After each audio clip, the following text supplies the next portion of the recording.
Magandang umaga, Iloilo City! Narito ang inyong balita ngayon at sumetro tayo sa mundo ng palakasan.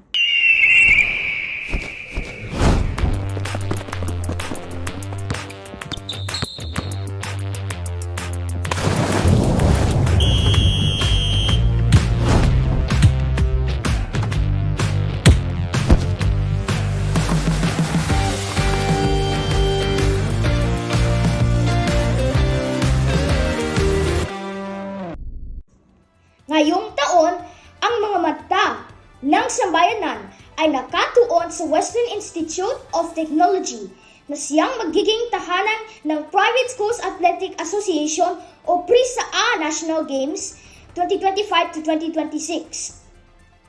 Ilang araw na lamang ay magsisimula na ang kaganapan sa mundo ng pribadong eskwelahan. Isa na dito ang Central Philippine University Elementary School na puspusan naghahanda para sa iba't ibang sports katulad na lamang ng larong football. Physical, mental, tactical at disiplina. Iyan ang pundasyon sa paghahanda ng Central Philippine University Golden Lions football team upang mahasa ang kanilang galing sa paglalaro.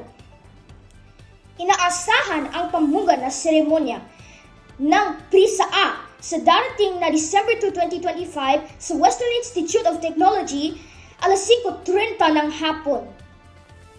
At para sa inyong karagdagang impormasyon, tumutok lamang sa inyong mga screen.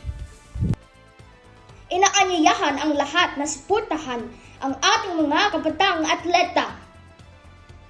Ating tandaan na ang PRISA ay hindi lamang tungkol sa medalya. Ito ay tungkol sa paghubog ng karakter, disiplina at pagkakaisa sa pamamagitan ng sports. Iyan po ang aming inihandang balita para sa inyo. Ako po si Rohanjis R. Elepse, nag-uulat mula sa Iloilo City para sa Balitang Panlokal. Magandang umaga at maraming salamat po.